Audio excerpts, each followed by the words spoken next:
Lost at Sea is all about mothers, and in particular, Tommy and Angelica's relationships with their own mothers. It's not a bad episode. This is the sixth episode of the fourth season, and we have a couple of things going on here. With one, we find out that Dill was actually believed to be a girl. They thought he was going to be a girl, and I won't say what the name was going to be, but I like it. And Dill definitely leans into this, and what we have with that part of the story is really interesting. They could have actually made that the main narrative and gone a different direction with things. I don't necessarily think they should have done, but it certainly could have been interesting if they'd kept that back for another episode. But what we got was certainly good enough. Tommy has invited Rachel over for dinner, and Rachel gets on really well with Didi, to the point where Rachel and Didi are spending a lot of time together, and Tommy is basically jealous.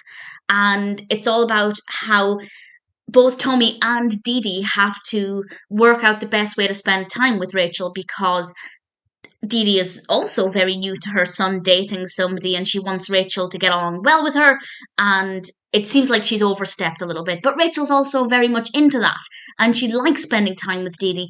So it's mostly about communication and being aware of how the situation is making other people feel, and admitting, as they do, that it's all very new to all of them.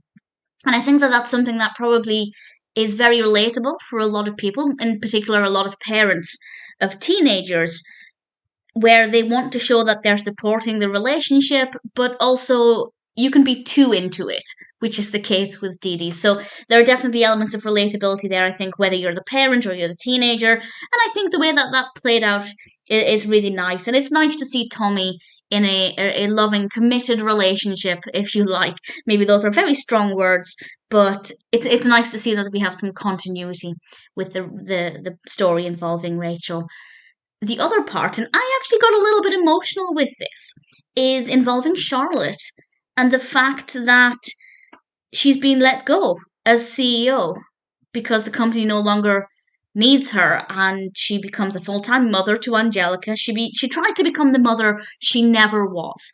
And we have some great bonding moments between them, but also Angelica doesn't want her mother to be there with her 24/7. And the Lost at Sea part focuses on that. I won't say exactly how that comes about, but it definitely is an interesting direction to take things. And we have some really lovely moments between them. But it's also emotional. There's one point where Charlotte completely breaks down, overcome with emotion, because she's lost her career. She's also not really been there for Angelica, and she's just got so many different things going on, and it's unusual to see that level of emotion from Charlotte, and it was very, very well done, and I found it to be a little bit emotional, and it made it quite a meaningful episode. Lost at Sea definitely has a lot going on, and I think it handles everything very well. And ultimately, I really enjoyed it. I thought this was a pretty decent episode of All Grown Up, and I don't know if it'd be one of my all-time favorite episodes, but it's a contender from season 4. Definitely a really solid episode.